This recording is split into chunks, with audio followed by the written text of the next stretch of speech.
Election అంటే ఓట్లు అంటే ఏదో ఆగమాగం ఓట్లేసుడు కాదు. ఇలా సభలో ఉన్నారు.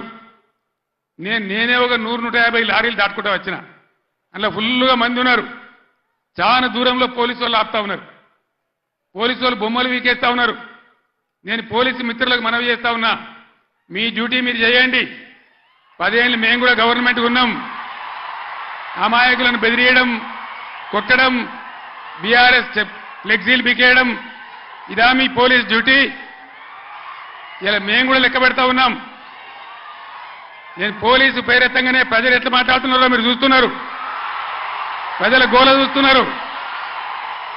ఇప్పటికైనా మీ అరాచకాలు బంద్ చేయండి, జాగ్రత్త. లేకపోతే మళ్ళా గ్యారంటీగా బీఆర్ఎస్ అధికారానికి వస్తుంది. అప్పుడు మీ గతి ఏమైందో ఆలోచన చేసుకోవాలి. 10 ఏళ్ళు మేము ఉన్నామే, 10 ఏళ్ళు నేను ముఖ్యమంత్రిగా ఉన్నానే. ఒక్కరోజన్నా మేము ఈ దౌర్జన్యం చేసినామా? ఎవరినైనా వేధించినామా? మరి ఎందుకు మీడియాలో మితిమీరిన పనులు చేస్తా ఉన్నారు పోలీసులు? దయచేసి మానుకోండి పోలీస్ సోదరులారా. మేమన్నీ రికార్డు చేస్తా ఉన్నాం.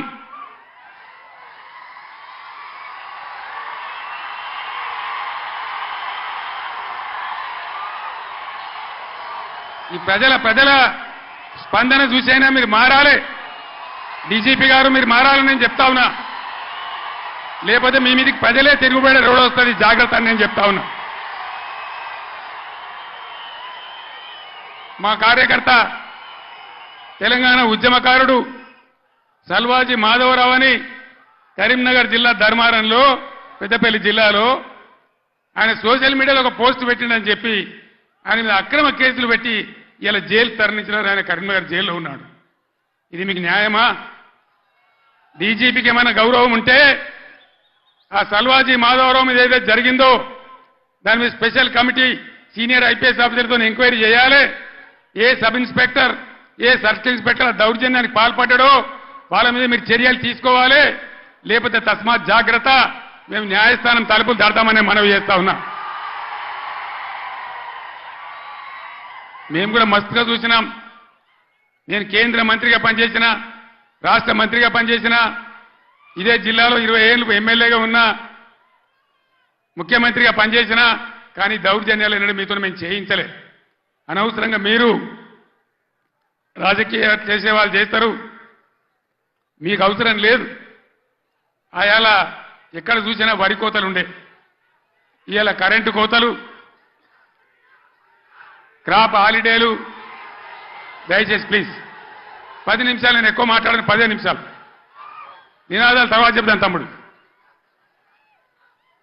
ఇదేంద్రా అంటే ఆ రోజు ఇవాళ ముఖ్యమంత్రి చెప్పిండు 2 లక్షల రుణమాఫీ డిసెంబర్ 9 తారీఖు. ఏడవాయ డిసెంబర్ 9 తారీఖు ఎవడో ఒకడు అన్నాడట, కూర్చుంటే లేవో శాత కాదు కానీ తాటి చెట్టు అంత ఎగురుతా అన్నాడట. డిసెంబర్ 9 పోయింది, అన్ని పోయినాయి. మళ్ళా ఆగస్టు 15కి చేస్తామంటారు. మొన్న ఇంకో ఎమ్మెల్యే రేవూరి ప్రకాష్ రెడ్డి అని ఏడాది తర్వాత చేస్తామంటారు. అసలు వీళ్ళు చేస్తారా? వీళ్ళని నమ్మచ్చునా? వీళ్ళను వంగదీసి వీళ్ళ మెడలు వంచి 2 లక్షల రుణమాఫీ చేయించే బాధ్యత బీఆర్ఎస్ పార్టీ మేము తీసుకుంటా ఉన్నాం. అందరం కలిసి యుద్ధం చేద్దాం. పార్లమెంట్ ఎన్నికల్లో బీఆర్ఎస్ అభ్యర్థులను గెలిపించండి, బీఆర్ఎస్ కు బలాన్ని ఇవ్వండి. రైతుల పక్షాన బీఆర్ఎస్ పోరాటం చేస్తుందని మనవి చేస్తా ఉన్నా.